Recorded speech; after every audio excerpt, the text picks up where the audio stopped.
Marco Batista, boa noite. Obrigada Boa por noite. ter aceito o nosso convite para estar também neste programa, onde entrevistamos cada um dos 6 candidatos à Câmara Municipal da Covilhã nas próximas autárquicas. 41 anos, candidato pela coligação Vontade de Mudar.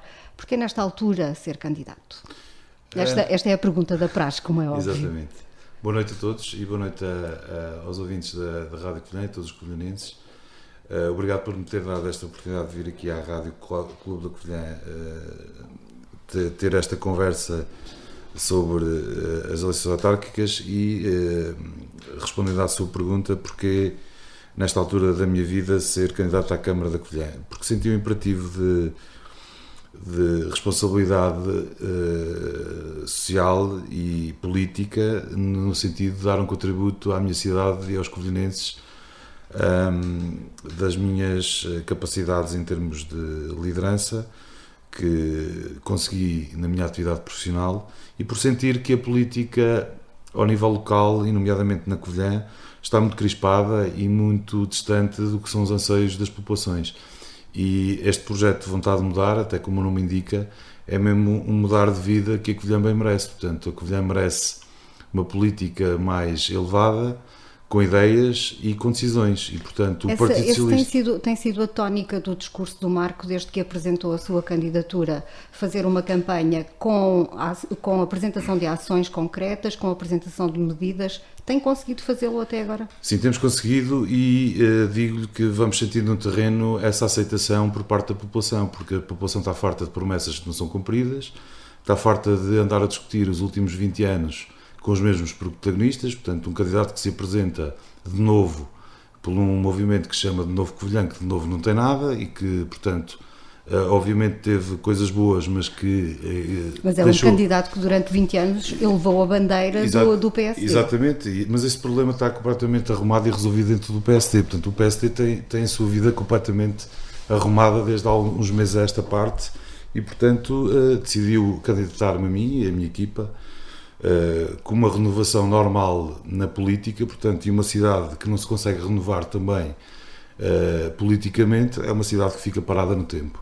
Relativamente a isso, e por isso digo que o candidato que aparece de novo não traz nada, portanto, traz soluções antigas para velhos problemas, traz propostas megalómanas que não são execuíveis no quadro atual da governação autárquica, e temos um Partido Socialista que se perdeu durante 4 anos em quistículas internas do próprio Partido Socialista, que nada resolveram o problema das populações e que agora, portanto, nos últimos meses, como temos assistido e vocês têm participado também nas inaugurações e nas obras que estão a ser feitas à pressa, que se vão refletir obrigatoriamente no orçamento municipal, e vamos ver no dia 2 de outubro como é que estão as contas municipais, portanto, que se perdeu completamente e que só começou a fazer obra também por muita pressão da oposição, nomeadamente do PSD, que, se bem se recordam, há um ano lançámos a campanha Vontade de Mudar, em que elencávamos uma série de promessas eleitorais do Partido Socialista que não foram cumpridas e que o Partido Socialista se apressou de forma atabalhoada a cumprir 2 meses de eleições. Portanto, esta velha política que já não faz sentido e que as populações entendem bem quem os está a enganar ou não. E, portanto, estes protagonistas são os principais responsáveis pelos últimos 20 anos de governação, uns por ação, outros por omissão, outros por não participação, mas todos estavam lá como vereadores, como presidentes de Câmara, e, portanto, deixaram a Covilhã numa situação caótica, não só ao nível das contas públicas, mas também ao nível da crispação que existe na política. E, portanto, há uma coisa que eu tenho que dizer aqui claramente. Eu sou covilhanense, gosto muito de viver na Covilhã e acho que a Covilhã tem futuro e não é, portanto, a Covilhã não está perdida. Ao contrário do que mas nos faz... Mas o PSD não esteve alheio dessas questões. Ao contrário do que se faz crer. Não, o PSD seguiu o seu caminho nas últimas eleições, teve uma candidatura muito clara, se bem se lembram. O PSD teve um candidato próprio, teve candidatos próprios às eleições autárquicas. O candidato do Novo Covilhã, portanto, apoiou uma candidatura contra o PSD, portanto, também não é novidade nenhuma esta aparição deste movimento de Novo Covilhã, portanto, era mais que expectável que este movimento aparecesse. Mas, como lhe disse, o PSD, enquanto partido, tem sua vida arrumada. Aliás, as listas do PSD revelam isso. Nós provavelmente temos o maior número de listas das juntas de freguesia com a sigla do PST e do PPM, nós não nos escondemos atrás das siglas, fizemos uma coligação positiva com o Partido Popular Monárquico na base dos princípios humanistas que esse partido defende e que achamos útil para o programa que estamos e que vamos apresentar dentro de dias, e portanto nós temos a nossa vida perfeitamente arrumada, temos muitos candidatos que estão a participar nestas eleições e, como disse, listas PST, PPM, coligação Vontade de Mudar, provavelmente é o maior número de listas das juntas de freguesia, e portanto temos a consciência e, como eu disse, na entrega das listas em tribunal, às rádios e aos jornais, estas listas representam uma nova esperança e uma nova confiança para os covilhanenses no futuro que aí vem, que, como lhe dizia há pouco, eu sou covilhanense, gosto muito de viver na Covilhã, e a Covilhã não está condenada, como fazem crer esses dois candidatos, um por via das contas, outro por via daquilo que não fez e que agora acusa este executivo de não fazer, ao marasmo. Portanto, não está condenada. Tem muito futuro. Estas questões políticas também têm lugar, é claro, ao longo desta hora. O objetivo principal é apresentarmos as propostas da vontade de mudar, mas já lá vamos, já que falou na questão política e na questão da divisão que aconteceu há 4 anos. Este ano não está a haver também uma divisão exagerada da direita? Não parece não isso. Receia que isso possa vir a prejudicar? Não, acho que os partidos e os movimentos que aparecem em eleições são legítimos e, portanto, obviamente que as eleições autárquicas são muito particulares e são muito para as pessoas e pelas pessoas, e, portanto, penso que as coisas estão de forma normal. Não há divisão nenhuma dentro do PSD, como já disse, portanto, as pessoas que decidiram saíram. Então, quando fala em divisão à direita, é as 3 candidaturas, sim, ou 2 claramente à direita e mais uma independente, que será também de tendência direita. Não, são situações normais que acontecem na política e, portanto, nós, como lhe digo, o PSD, nós estamos muito confiantes, até pelo trabalho que temos vindo a fazer, porque nós fizemos aqui uma campanha muito positiva até aqui, e é isso que vamos fazer até ao fim, e não nos vamos envolver em questões do passado, nem a discutir os erros do passado. Isso é para os protagonistas que acabei de falar há pouco, que não fizeram mais nada até agora do que andar a falar de coisas do passado. Já que ainda estamos aqui, e antes de entrarmos nas propostas concretas, qual é o comentário que lhe merece a afirmação que muitos fazem nesta altura de que as eleições na Covilhã estão bipolarizadas? Eu não vejo isso, portanto, eu no terreno não vejo nenhuma bipolarização dos votos, até porque não há nenhuma sondagem que tenha sido feita e registada, portanto, tudo o que se fala para aí são fediveres e ou melhor, são coisas que não se sabem em concreto, portanto, não há nenhuma sondagem que esteja registada, como vocês bem sabem, portanto, faz-se crer que isto está bipolarizado. Eu não vejo isso no terreno. E há uma coisa que eu sempre disse, e disse isso várias vezes: ninguém é dono do voto de ninguém é dono da Covilhã, e cada covilhanense é dono de si próprio e dono do seu voto. Portanto, no dia 1 de outubro, cada um decidirá em consciência. O que eu sempre pedi e o que nós temos feito é uma campanha positiva de apresentação de propostas. Aliás, como bem sabe, a 100 dias das eleições, apresentámos 13 medidas a implementar nos 100 dias de mandato, dando um sinal claro daquilo que queremos fazer, sem entrar em polémicas desnecessárias. Vamos começar já por aí, recordar essas primeiras medidas que considerou prioritárias, por isso mesmo a realizar logo nos primeiros 100 dias, se for eleito. Ok, as medidas que nós elencámos para os primeiros 100 dias são medidas muito para as pessoas e muito para a ação social, porque nós entendemos que este mandato tem que ser, não é o mandato das obras faraónicas que nos fazem crer que podem acontecer, isso já não existe. Tem que haver um grande rigor orçamental e, ao mesmo tempo, medidas que sejam para as pessoas e que visem o desenvolvimento coletivo da nossa sociedade e de apoio também ao empreendedorismo que esta cidade sempre que se caracterizou. E a grande marca da nossa candidatura é isso mesmo, é puxar pela capacidade empreendedora desta cidade, porque esta cidade não está condenada nem nunca esteve. E não há homens providenciais nesta cidade. Há um conjunto de pessoas que se juntam para fazer o melhor que podem pela cidade. E todos têm o seu tempo. Todos estiveram desde há alguns séculos, portanto muita gente passou nesta cidade e não houve homens providenciais, houve homens que tiveram capacidade de fazer bom trabalho por esta cidade e conjunto de pessoas que souberam entender os sinais de diferentes partidos que muitas vezes estiveram unidos, e portanto é esse grande sinal que nós queremos dar. E diretamente às medidas que nós elencamos, temos medidas para as famílias, nomeadamente na redução do IMI, que é uma medida que vai diretamente ao orçamento das famílias, portanto, tornando o nosso concelho com uma taxa de IMI inferior, portanto, a mais baixa de toda a região, a redução da participação de IRS de 5% para 4%, ou seja, permitido às famílias, no final do ano, terem mais dinheiro no IRS, atribuir o incentivo à natalidade, que não existia na nossa cidade, 1.000 euros, para ser gasto no comércio tradicional, e é um sinal claro que queremos dar. Portanto, este conjunto de medidas são pequenos sinais que é possível dar dentro do orçamento municipal e dentro daquilo que temos agora, em termos de orçamento, de modo a que o mandato possa até ser mais ousado. Todo este exercício foi feito com rigor orçamental, de modo a que não se cometam também erros orçamentais que depois sejam irremediáveis.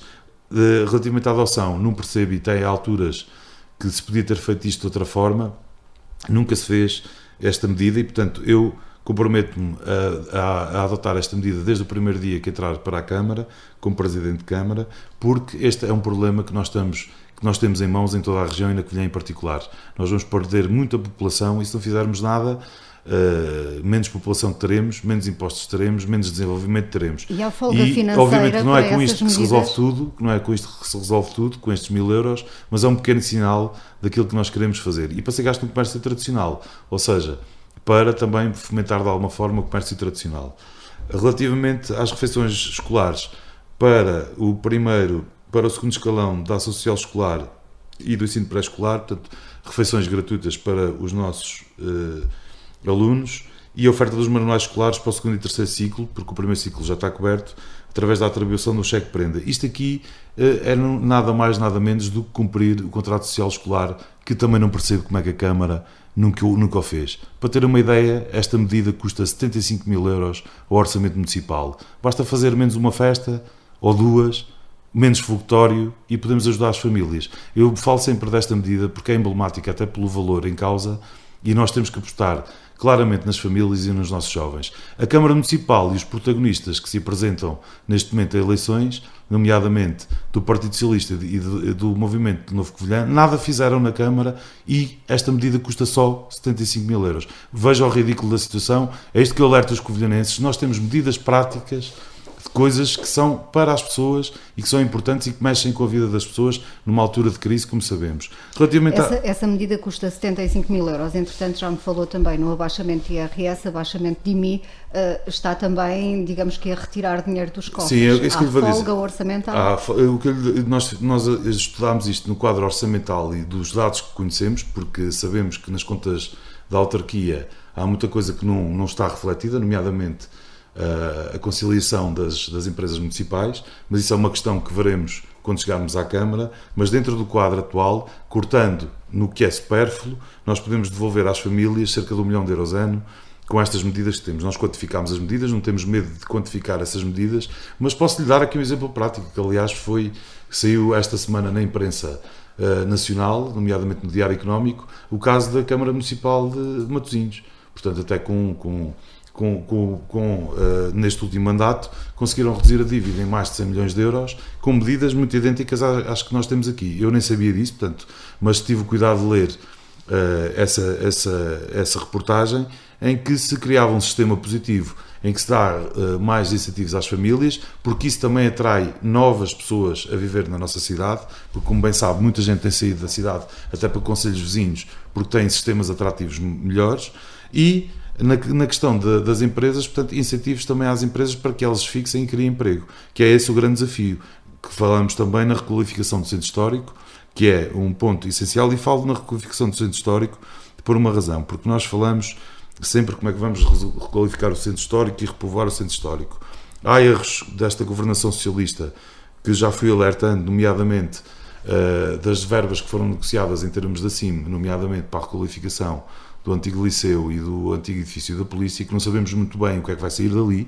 Portanto, falam-nos em centros de inovação social e outras coisas parecidas a isto, mas que não explicam, e vamos gastar ali cerca de 4 milhões de euros. Eu já disse isso, que se chegar a Presidente de Câmara, como espero, portanto, essas verbas serão realocadas imediatamente, depois de negociadas na CIM, para a requalificação do centro histórico, em parceria com os proprietários locais, criando um fundo municipal que permita o investimento libertando mais camas para estudantes, porque já começa a ser outra vez um problema na Covilhã e a inflação desses mesmos preços, e portanto é necessário libertar mais camas.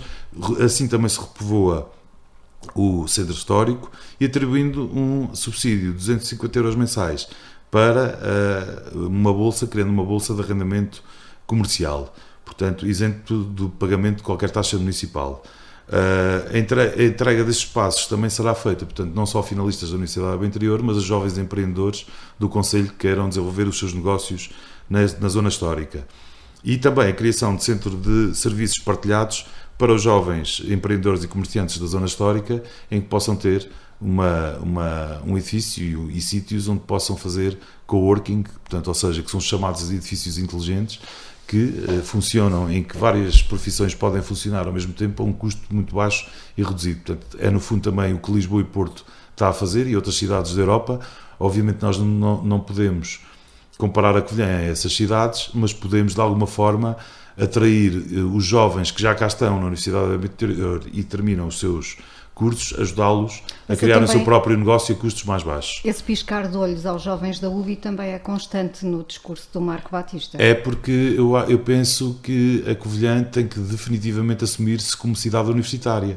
Foi a cidade do têxtil e ainda é, mas terá que de uma vez por todas assumir que é uma cidade universitária. E todos sabemos, até pelas polémicas todas que existiram ao longo destes anos, que houve um grande divórcio entre a Universidade e a Câmara Municipal, principalmente porque a Câmara Municipal sempre colocou entraves à Universidade e ao desenvolvimento da Universidade. No último discurso do dia 30 de Abril da Universidade do Interior foi bem patente, nas palavras do seu reitor, recém-eleito e que amanhã toma posse, esse divórcio. Eu também fiz parte do Senado Universitário enquanto estudante e bem vi o comportamento do candidato do movimento de Novo Covilhã, que era sempre agressivo relativamente à Universidade do Interior.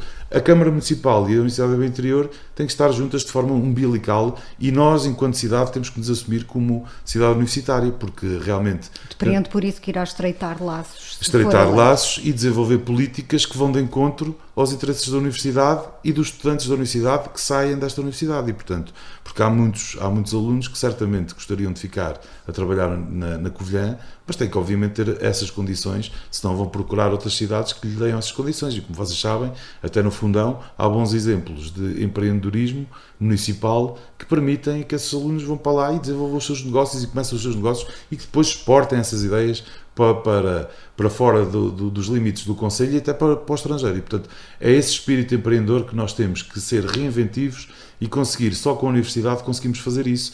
E é importante que a sociedade se una nesse desígnio e que a Câmara Municipal não crie entraves à Universidade do Interior. Dou-lhe aqui um exemplo claro. A fibra óptica só chegou ao edifício Ernesto Cruz há cerca de 2 anos, por entraves da Câmara Municipal. Toda a gente sabe disso. E, portanto, isto é inconcebível. A Câmara Municipal não tem que andar em competição com a Universidade do Interior. Tem que ser um parceiro da Universidade do Interior e a Universidade do Interior tem que ser uma parceira da Câmara Municipal. Só assim conseguimos ter sucesso e conseguimos, efetivamente, ter um futuro melhor com jovens qualificados que estamos a formar, não os deixando ir para o estrangeiro ou para fora do nosso Conselho. Posso-lhe dar aqui outro exemplo de que terá que ser, e já disse isso claramente, portanto, o critério até de nomeação do próximo diretor do Parque Urbis não será o critério do cartão partidário, será imediatamente reunirei com a Universidade do Interior, como bem sabem também é associada da Parque Urbis SA, e encontraremos a melhor forma de dinamizar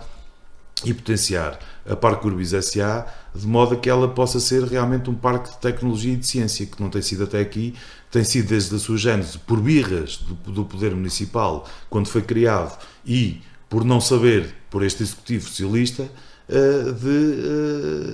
portanto, um sítio de arrendamento de espaços em que ciência faz tudo pouco. Não querendo eu criticar as empresas que estão lá. Eu próprio tive lá uma empresa, portanto, no início daquele projeto, que não, por acaso não teve continuidade, porque era uma empresa de científica e, portanto, que acabou por não seguir em frente. Mas isso, os parques de ciência e tecnologia são mesmo assim. As empresas instalam-se, a taxa de sucesso normalmente é muito reduzida, mas o sucesso que se consegue tirar de 10, se conseguirmos uma, já temos um grande sucesso. Os parques de ciência e tecnologia, para quem conhece bem esta parte, é mesmo assim que funciona. Mas isso só se consegue com a Universidade da Beira Interior. Não vale a pena o Poder Municipal querer mandar... Mas já tem algum Urbis. projeto mais concreto para o Parque Urbis?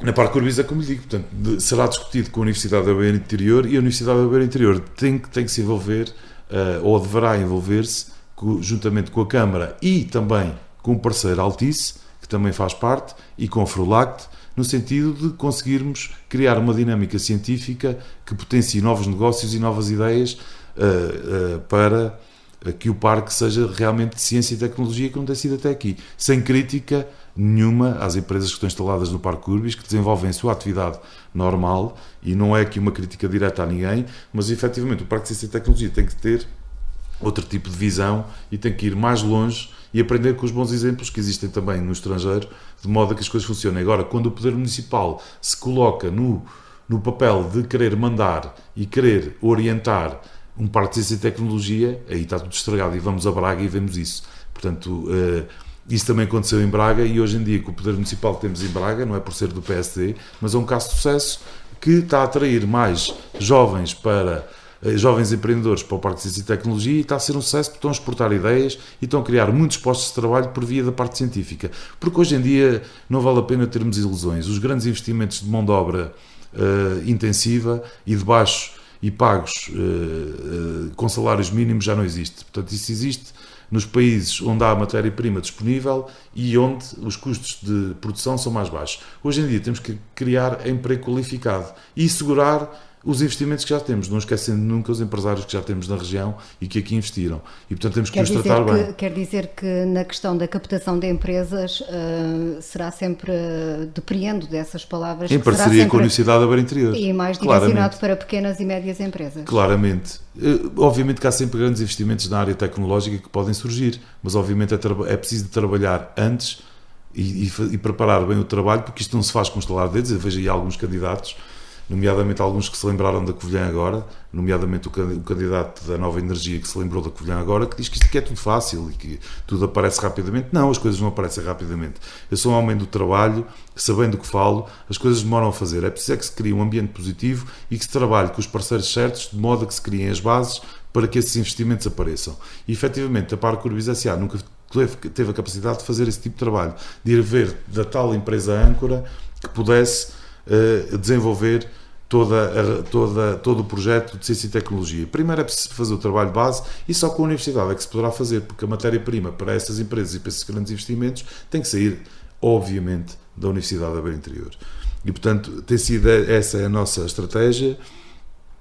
Vamos fazer isso de forma profissional e juntamente com a Universidade da Beira Interior. Não passa pela cabeça fazê-lo de outra forma, porque penso que só juntos podemos ter sucesso, porque, efetivamente, como lhe digo, a matéria-prima está na universidade, que são os estudantes e toda a massa cinzenta que está na investigação, que nos poderá ajudar e sermos parceiros efetivos na captação desse investimento. E esse tal emprego qualificado que pretende, pelo menos, captar empresas para, sairá dos jovens universitários da UBA? Claramente, na sua maioria, sai claramente aí. Como lhe digo, é preciso fazer primeiro o trabalho de base, criar essas bases sólidas para que os investimentos também apareçam, e sabe que há sempre micronegócios que são gerados e que saem da universidade, que acabam por potenciar outros e até captar a atenção dos investidores internacionais, que andam sempre à procura de coisas inovadoras e de investimento e de sítios onde podem investir. A Covilhã é uma cidade privilegiada porque é uma cidade de montanha, como lhe digo, é uma cidade de futuro, é uma cidade que tem um bom ar, tem boa qualidade de vida, tem boa água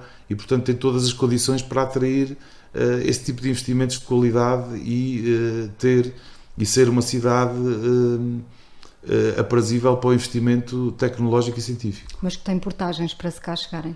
Sim, esse é um problema que, obviamente, o Governo Central nunca soube resolver e, portanto, nós acabamos por estar no interior e ter esse custo adicional. Eu, pessoalmente, e nós, em termos da nossa candidatura, defendemos que, se não abolidas, terão que ser efetivamente reduzidas e, portanto, quando for Presidente de Câmara, será uma das coisas que vou fazer junto do Poder Central, associado aos empresários, aos autarcas da região, porque entendo que a Covilhã não deve ser arrogante, como foi durante muitos anos, e querer ser o Presidente da Câmara a resolver tudo, porque, como bem sabe, na Covilhã houve movimentos espontâneos de empresários, de sindicatos, de outros partidos e de outras forças partidárias, que não o PSD, que tentaram organizar movimentos para ter alguma força, e o Presidente da Câmara, na altura, sempre se opôs porque queria ser ele o grande protagonista. Eu não. Quando for Presidente de Câmara, não quero ser o grande protagonista. Quero ser mais um a ajudar para que os problemas se resolvam. Nesta questão das portagens, falarei com todos esses agentes que se movimentaram e que se insurgiram contra as portagens, no sentido de tentarmos encontrar a solução e apresentarmos soluções ao Governo, porque não é só com manifestações que vamos lá, temos que também apresentar soluções de modo a que possamos minimizar portanto, a questão das portagens, porque temos aqui a questão do turismo, que é importante, e como já sabemos, portanto, a Covilhã é o concelho desta região toda que tem mais camas disponíveis, e os hoteleiros todos se queixam precisamente dessa situação das portagens, que obviamente inibe muita gente em vir para embora o preço dos quartos seja mais atrativo, mas o adicional da portagem acaba por condicionar muitas vezes as pessoas a virem para a nossa região. E, portanto, é nessa lógica de liderança regional, mas uma liderança regional não arrogante, colaborante e construtiva e de diálogo, também com os autarcas à volta, sejam eles de que partido sejam, no sentido de defendermos o que é importante para a cidade e para a região, porque estamos nessa altura. E há aqui uma questão que deixe-me dizer, que nós também já temos vindo a falar e que eu tenho vindo a falar muitas vezes, que é a questão da água. Eu acho que a água poderá ser o grande fator de aproximação dos concelhos de Belmonte, do Fundão, de Penamacor, e da Covilhã e de Manteigas, inclusive de Manteigas, no sentido de encontrarmos uma solução global para a questão da água, que terá que ser resolvida obrigatoriamente. Eu não sou contra o abaixamento que foi feito do preço da água pela governação socialista, mas mais uma vez acho que foi feito de forma atabalhoada e à pressa. Depois de nós termos colocado os cartazes em setembro, eles apressaram a promessa eleitoral que já tinham feito há 3 anos, quando ganharam as eleições, e baixaram a água em dezembro, à pressa.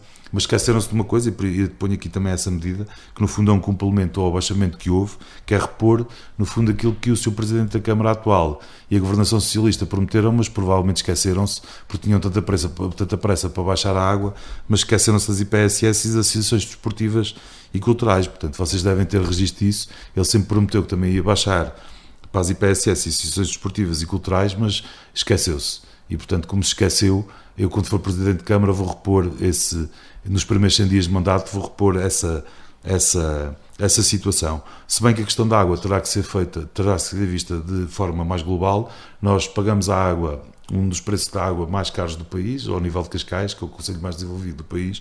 Portanto, esta situação vai ter que ser vista em escala e, na minha opinião, em termos regionais. Daí a nova barragem, porque nós também só conseguimos novos investimentos desta natureza se tivermos consumidores. E, portanto, quando há bocadinho falávamos da demografia, que estamos a perder habitantes, portanto, não vamos estar aqui a dizer que vamos ter muitos habitantes e que a água vai faltar. Eu não sou desses que penso assim.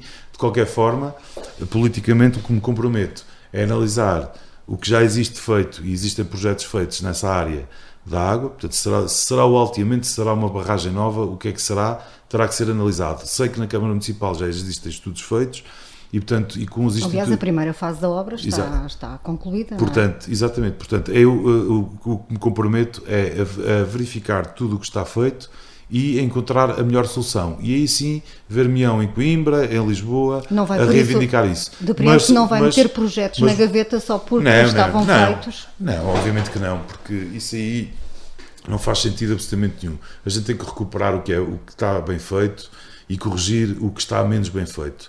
Porque eu também sou daqueles que acredito que ninguém comete erros na governação municipal só porque quer e porque lhe deu na cabeça em fazer. Não, eu acredito na boa vontade das pessoas e dos intervenientes. Agora, no discurso político, acho que muitas vezes criam-se falsas ilusões que eu acho que são desnecessárias aos dias de hoje. Portanto, é preferível falar claro, e comigo habituam-se a ter um presidente que fala claro e que fala o normal que as pessoas pensam, portanto, sem coisas muito arrojadas. Portanto, falo daquilo que realmente é visto pelas pessoas de forma prática para resolver. E, portanto, não vou andar aqui com grandes coisas. Sou muito prático nisso e, portanto, talvez até por defeito profissional, sou muito prático a analisar as situações e estou cá para resolver problemas. Não estou cá para olhar para o passado, nem para andar indefinidamente a falar dele. Portanto, corrigir o que foi feito de menos bom e melhorar e fazer melhor o que possa durante os 4 anos de mandato. E, portanto, é por isso que estas medidas que fomos elencando e, como lhe disse, que a população já vai entendendo, portanto, que também estamos aqui essas são as medidas prioritárias. Se bem me recordo, o movimento associativo também mereceu da vossa parte uma grande atenção. Aliás, sei que têm andado a reunir com diversas coletividades. Mantém aquela opinião que tinha desde o início, que é urgente a questão das sedes ser resolvida? Mantenho e é uma questão que os dirigentes associativos, eu fui dirigente associativo muitos anos, ainda jovem, no Unidos Futebol Clube de Torresende, na minha terra, e portanto que foi uma altura muito boa da minha vida e também me percebi de muitas situações e obviamente das dificuldades que existem no movimento associativo. E há aqui uma coisa, nós vamos criar o Gabinete de Apoio ao Associativismo, portanto vai haver um rosto na Câmara em que os dirigentes associativos poderão recorrer para resolver diversos problemas e vai haver um regulamento claro no apoio ao associativismo. Na questão do licenciamento das sedes, é urgente. Portanto, nós durante mais de 20 anos andámos a ajudar a fazer sedes, portanto, quando digo ajudámos, a Câmara Municipal andou a ajudar a fazer sedes, mas esqueceu-se de licenciá-las. E agora as associações têm esse problema gravíssimo que terá que ser resolvido, até para que as associações possam caminhar sozinhas e, por outro lado, evitar que, se algum dia há uma catástrofe ou algum acidente dentro dessas associações, é um problema gravíssimo, porque as seguradoras imediatamente tiram a sua responsabilidade fora, o poder político também acaba por não ter responsabilidade nenhuma e os seus dirigentes associativos ficam com o menino nos braços, que é uma coisa muito desagradável quando nós temos associações, como sabemos, em que tantos jovens praticam desporto e em que tantos estudantes e tanta gente frequenta durante o dia e de noite e aos fins de semana. Portanto, nós estamos a brincar com coisas muito sérias. Acho que o Poder Municipal, durante mais de 20 anos, andou a brincar com coisas muito sérias e é a responsabilidade do Poder Municipal a ajudar os dirigentes associativos e por isso dizemos que vamos criar a via rápida para o licenciamento, desburocratizando os processos e ajudando as associações nesse licenciamento, porque é inconcebível nós estarmos a dar subsídios às associações e depois não tratamos do que é mais importante, que é o licenciamento. Portanto, com tanta gente... Já visitou as sedes, algumas dessas sedes que necessitam de licenciamento, há noção, ou pelo menos os dirigentes associativos falam disso, de que é necessário fazer muitas obras para conseguir esse licenciamento. Terá que se encontrar a melhor solução caso a caso e, portanto, o compromisso que eu tenho assumido em todas é que vamos analisar caso a caso e vamos ajudar a resolver todos esses problemas. Obviamente que isto não se faz de um dia para o outro, mas o compromisso é esse mesmo. É em conjunto com os trabalhadores, com os técnicos do município, podermos ajudar o associativismo a regularizar essas situações, porque continuarmos nesta vida é que não podemos continuar, porque isto aqui estamos a falar da segurança das pessoas, não só da responsabilidade dos dirigentes associativos, mas da segurança das próprias pessoas que frequentam esses espaços. Não podemos continuar nesta vida, isto chega e, portanto, não há coisas impossíveis de fazer, é pôr mãos à obra e fazer.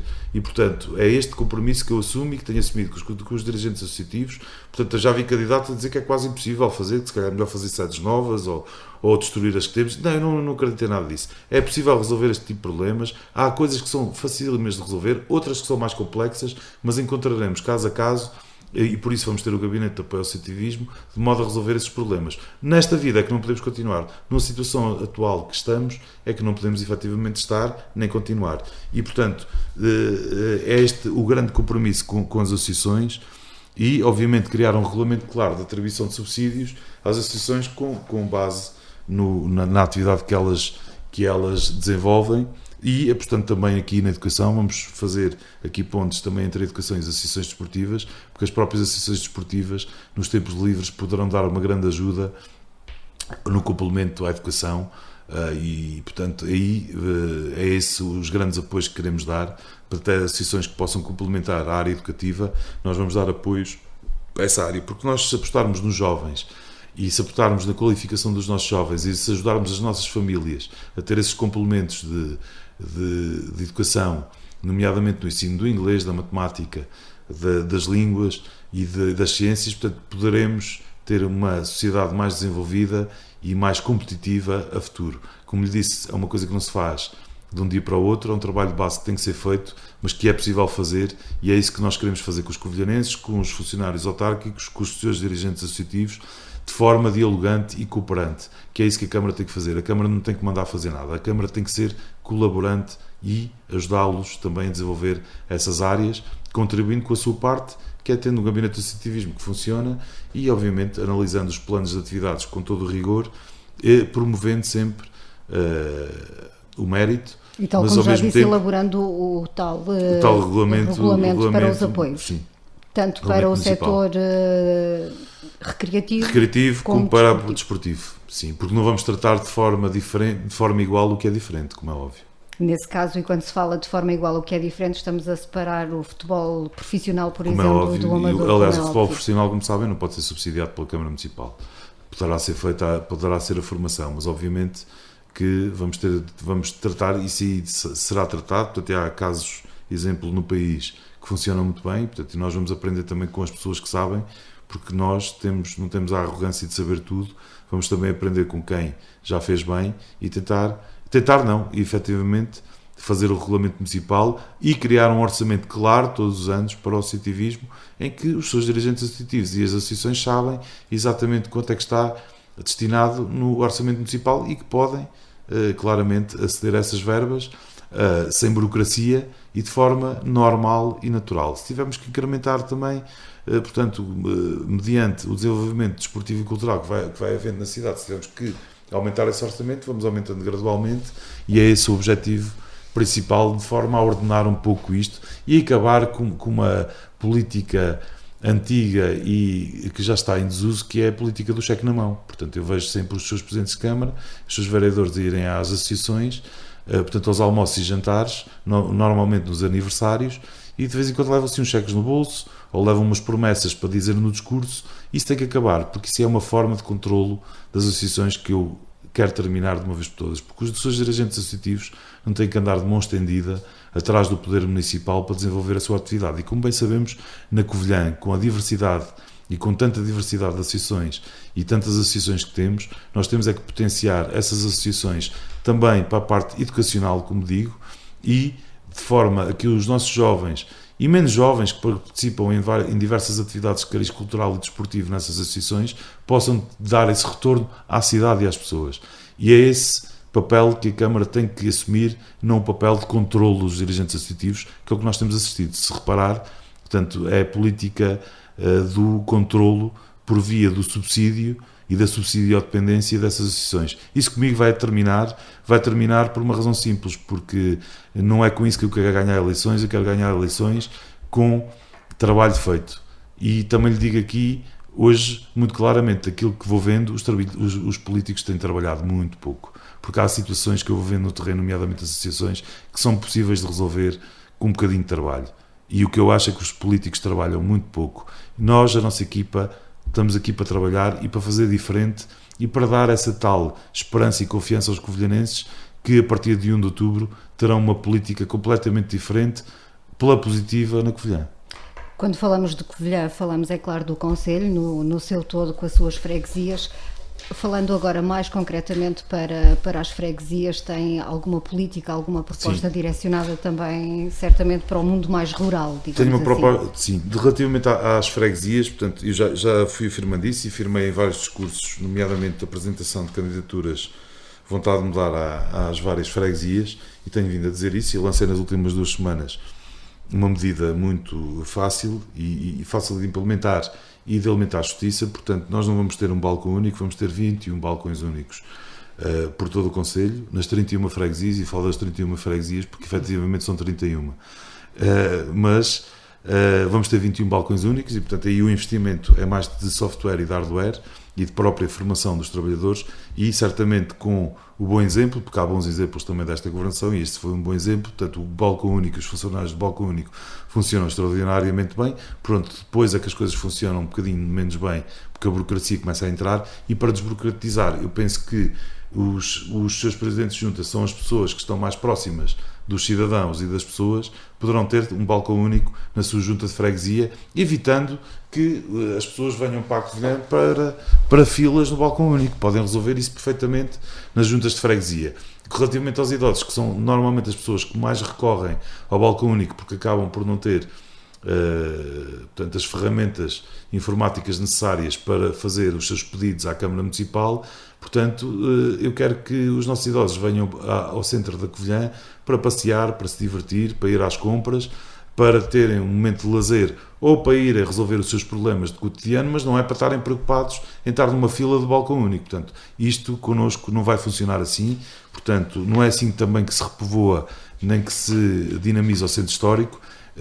Tem que ser de forma a desburocratizar os serviços. E temos que ser exemplo nisso, na desburocratização dos serviços. Nós não podemos criar novos sistemas para depois aumentar a burocracia, que foi o que me parece que aconteceu com a criação do balcão único. Portanto, o balcão único funciona muito bem em front office, portanto, e funciona bem, mas depois aumentou-se a burocracia, vá-se lá saber porquê. E, portanto, isto não é o nosso objetivo. O objetivo é desburocratizar e com as freguesias podemos fazer esse trabalho. E descentralizar tudo o que é trabalho, nomeadamente taxas e licenças que possam ser desburocratizadas dentro do quadro da lei para as freguesias, porque fala-se muito do financiamento das juntas de freguesia e, portanto, nós o que assistimos é protocolos feitos à última da hora. Protocolos e mais protocolos e mais protocolos. Eu o protocolo, entre aspas, vou banir do léxico municipal. Portanto, vamos fazer parcerias e compromissos, porque parcerias e compromissos pressupõem compromissos entre as várias partes e, portanto, os protocolos, isto andar a fazer protocolos à pressa não adianta. E se nós podemos transferir alguma da receita para as juntas de freguesia, por que não? Temos que confiar nas pessoas que estão mais próximas do poder local, porque elas são eleitas diretamente pelas pessoas dessas freguesias, portanto, e é esse o objetivo, ou seja, criar mais serviços nas freguesias para que efetivamente elas funcionem. Edifícios felizmente não faltam, é necessário provavelmente reforçar os quadros de pessoal e se ver se há caso a caso também com os seus presidentes de junta, mas no fundo é aproximar as políticas do poder local e dos cidadãos. Isto até porquê? Porque vem aí, em 2018, isso já foi assumido pelo atual governo, a descentralização de mais competências que virão para as autarquias. Eu, aliás, já fiz esse comentário há uns meses atrás na RTP sobre a descentralização para o poder local, em que me perguntavam claramente o que eu pensava sobre isso, e o que eu disse claramente foi que acho muito bem, obviamente, teremos que ver sempre o pacote financeiro, porque é sempre o velho problema. Transferência de competências. Sim. Devidamente acompanhada. Exatamente. É isso que pretende fazer também com as juntas de freguesia. Exatamente, por isso eu estou a dar este exemplo, porque é isso que eu pretendo fazer. Portanto, não vou colocar mais responsabilidades aos seus presidentes de junta, não lhes dando o respectivo pacote financeiro. Isso podem ter essa garantia, portanto, o pacote financeiro chegará, portanto, com aquilo que dentro da lei se possa fazer, para não andarmos sempre a fazer protocolos à última hora. Eu dou-lhe um exemplo aqui, claro. Começou por dizer que ia ter, já avançamos, mas só agora para esclarecer uma dúvida. Sim. Começou por dizer que iria ter um rigor orçamental muito grande, mas aquilo que me parece é que está a transferir muitos pacotes financeiros para muitas coisas. Não, desculpe, eu não estou a aumentar a despesa, porque assim, eu dou-lhe um exemplo prático. Quando eu faço um protocolo, estou a transferir verba para a junta de freguesia. É porque a junta de freguesia precisa desse dinheiro, certo? O que eu estou a dizer é que, em vez de andar a fazer o protocolo à pressa, transfiro a verba todos os anos em orçamento já para lá. Portanto, o dinheiro é o mesmo. Está já lá. Não tem que andar a ser feito à pressa. Porque, da mesma forma que se tenta ter os dirigentes associativos na mão, há a tentação de ter os seus presidentes de junta na mão. Isso sabem disso. Houve casos gravíssimos há 2 anos por falta de transferência de verbas. Havia juntas de freguesia que nem tinham dinheiro, havia juntas de freguesia que nem tinham dinheiro para pagar a luz nem a água. E, portanto, houve muitos senhores presidentes de junta que tiveram de tirar dos seus bolsos e pagar. Eu assisti a muitas assembleias de freguesia quando fui eleito presidente da Comissão Política, tive o cuidado da Comissão Política do PST, tive cuidado de ir ao terreno e de ir a muitas assembleias de freguesia, principalmente este final de ano, em que era caótica a situação financeira. Só não é agora porque estamos em ano de eleições.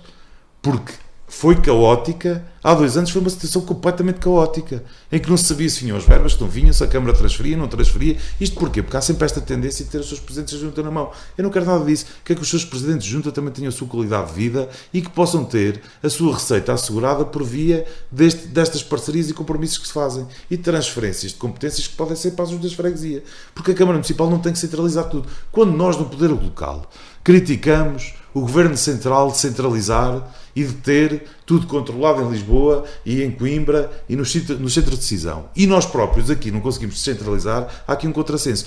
E é necessário descentralizar. Porquê? Porque nós ainda vamos receber mais competências. Ao receber mais competências, temos que ter a máquina bem orientada, de modo a que as freguesias, os seus presidentes de juntas de freguesia, que são parceiros da Câmara Municipal, de modo a que tudo funcione nas freguesias. Porque o poder local, e quando falamos também muitas vezes de desertificação de pessoas que saem, o poder local tem que se aproximar das pessoas. Estamos no tempo das pessoas, da atenção que tem que ser dada às pessoas. E só com este tipo de política ativa para as pessoas é que podemos manter as pessoas nos seus sítios com alguma qualidade de vida, nomeadamente os nossos idosos. Como lhe dizia há pouco, a mim chateia-me um pouco ver aquilo que vejo, portanto, os idosos terem que vir à sede de conselho para resolver problemas. Isso era antigamente. Hoje, com os meios informáticos que temos, podemos perfeitamente fazer um serviço de proximidade. E os seus presidentes de junta, nas juntas de freguesia, poderão perfeitamente fazer isto. Aqui não há despesismo.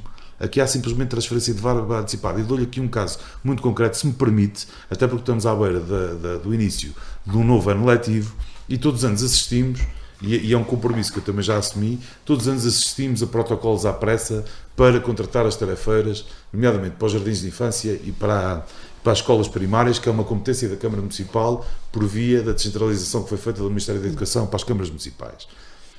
E eu pergunto, mas será que é normal fazer protocolos à pressa no final de setembro, quando as aulas começam a meio de setembro? Será que a Câmara Municipal não tem capacidade para sentar com os agrupamentos de escolas e planear isto tudo em junho ou julho, quando termina? Será que é normal ter pessoas, tarefeiras, que tratam dos nossos jovens e das nossas crianças há mais de 20 anos a recibo verde? Eu não acho normal, e a candidatura à vontade de mudar não acha normal. Isto connosco vai mudar radicalmente. E eu, enquanto Presidente de Câmara, assumo o custo político de contratar essa gente toda para os quadros da Câmara Municipal, porque tratam dos nossos jovens. Isto é um compromisso que eu tenho, isto contra ventos e marés. Eu assumo esse compromisso. E houve gente com responsabilidades na atividade municipal que deixa que isto aconteça há mais de 20 anos. Há gente a tratar dos nossos jovens que vai para casa em junho, quando termina o ano letivo, e volta em setembro no final do ano. E repare isto. E é isto que eu digo aos pais. E os pais que me estão a ouvir, e as pessoas que me estão a ouvir, sabem perfeitamente que isto é verdade e sentem isso na pele. E na próxima semana vão sentir isso. Aliás, eu também vou levar a minha filha à escola, que tem 7 anos, que vai para o segundo ano do primeiro ciclo, e portanto sinto isso todos os anos, e o meu filho vai agora para o primeiro ano do ciclo. Digo-lhe isto claramente. As pessoas vão às escolas, as tarefeiras ainda não estão contratadas porque a Câmara ainda não fez o protocolo, escudando-se que não pode contratar mais gente para os quadros da Câmara porque a lei não permite, e depois há o caos no início do ano letivo. Portanto, é as juntas que não sabem com o que contam, são as pessoas que ainda não sabem com o que contam, os pais dos alunos e os alunos frenéticos e sem saber como organizar as vidas, porque as escolas, efetivamente, funcionam num período reduzido de tempo. E, portanto, há gente que...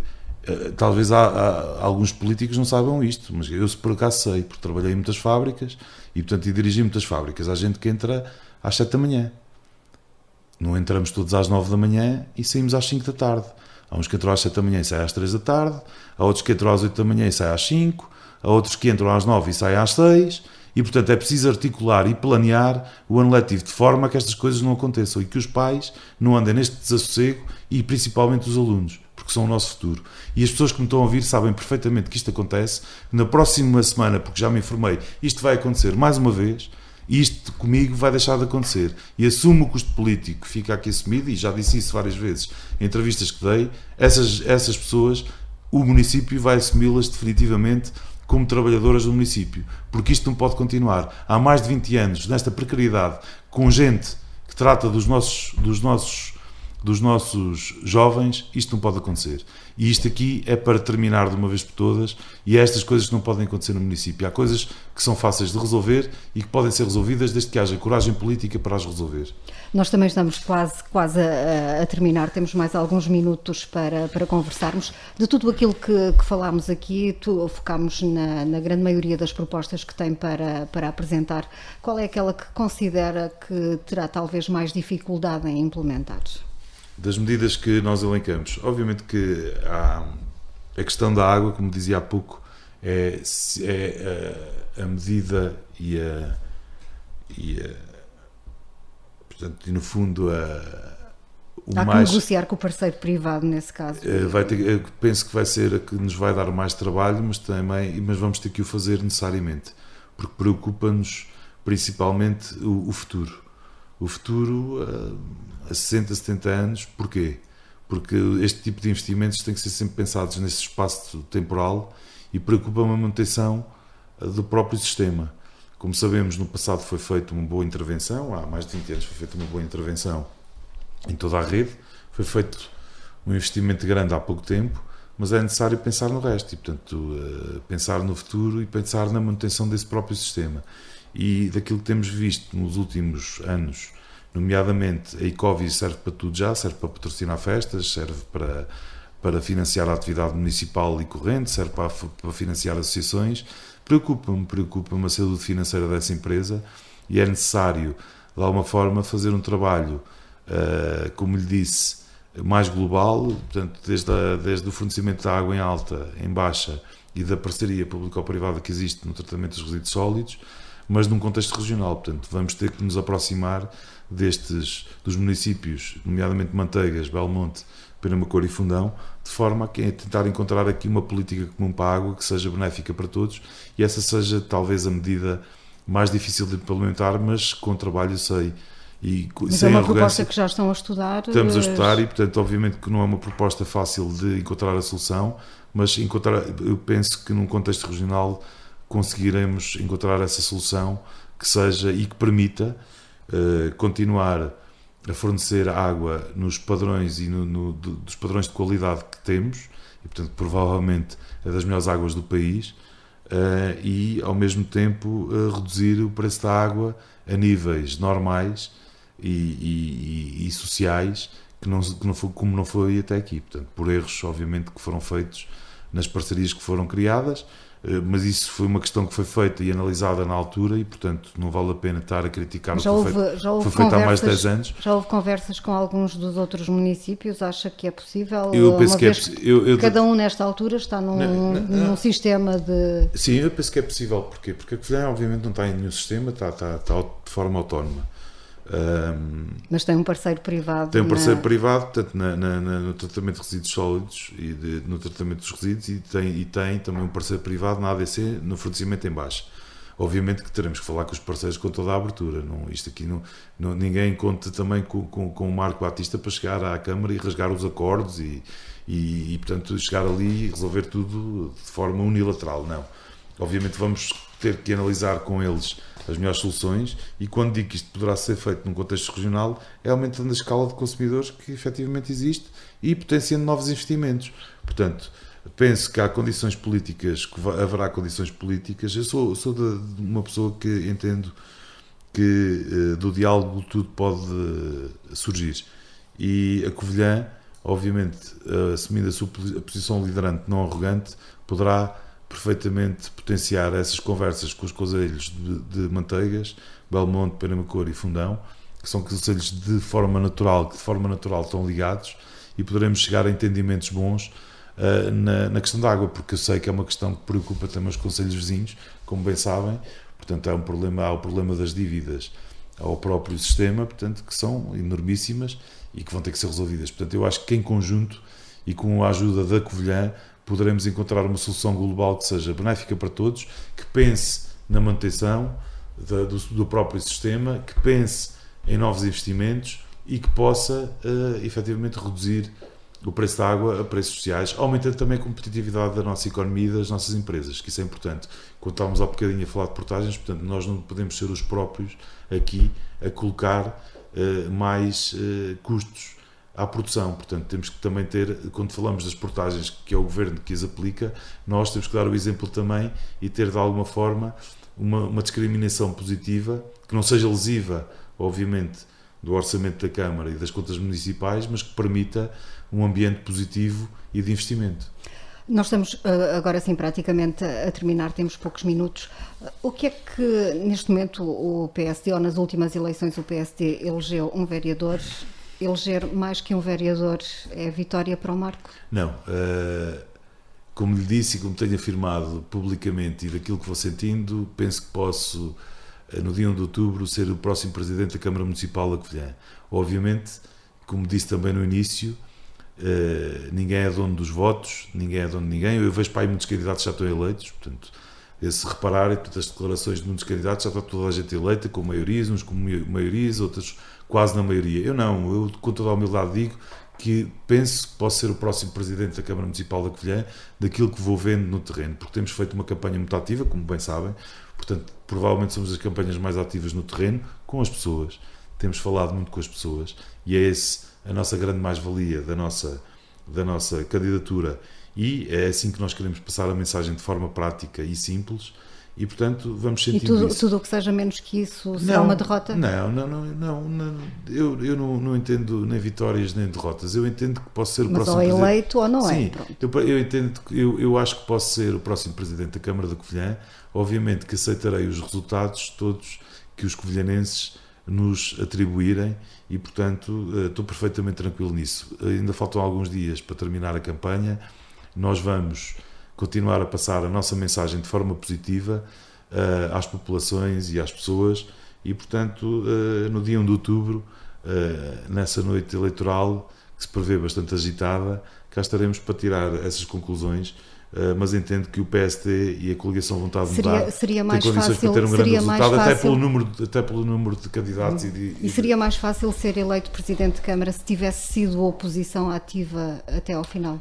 Nós fomos oposição ativa, nomeadamente à Assembleia Municipal, com poucos eleitos, como sabe. Fomos oposição ativa e até lhe posso dizer, uma questão que hoje veio a lume na comunicação social, nomeadamente a questão dos medicamentos, e também aproveitar aqui para dizer que o candidato do Novo Covilhã, portanto, há uns dias que lhe dá jeito de ser... Só lhe dou mais um minuto, sim, Marco. Lhe dá jeito de ser empresário têxtil e há outros dias que já diz que também é trabalhador têxtil. Eu sei bem do que falo, porque os meus pais são operários têxteis com muito orgulho, os meus avós também foram, e dizer-lhe que nessa questão aí dos medicamentos, nós na Assembleia Municipal por 2 vezes vincámos muito bem a nossa oposição e fomos oposição firme também ao Partido Socialista e a esta governação. Portanto, nesse aspecto estamos completamente à vontade. Marco Batista, agora 30 segundos só para terminar. Não, queria deixar aqui mais uma vez uma mensagem de esperança e de confiança aos covilhanenses e dizer-lhes que no dia 1 de outubro estarei com toda a responsabilidade e entusiasmo que me levou até aqui, portanto, no Poder Municipal e no cargo que eles entenderem dar-me, que eu espero que seja Presidente da Câmara Municipal, com uma grande vontade de mudar, que é a grande marca desta candidatura, com uma nova forma de fazer política e assumindo compromissos de verdade e de confiança com os covilhanenses. Muito obrigada por ter aceito o nosso convite. Marco Batista foi o entrevistado de hoje. Voltamos amanhã com outro candidato.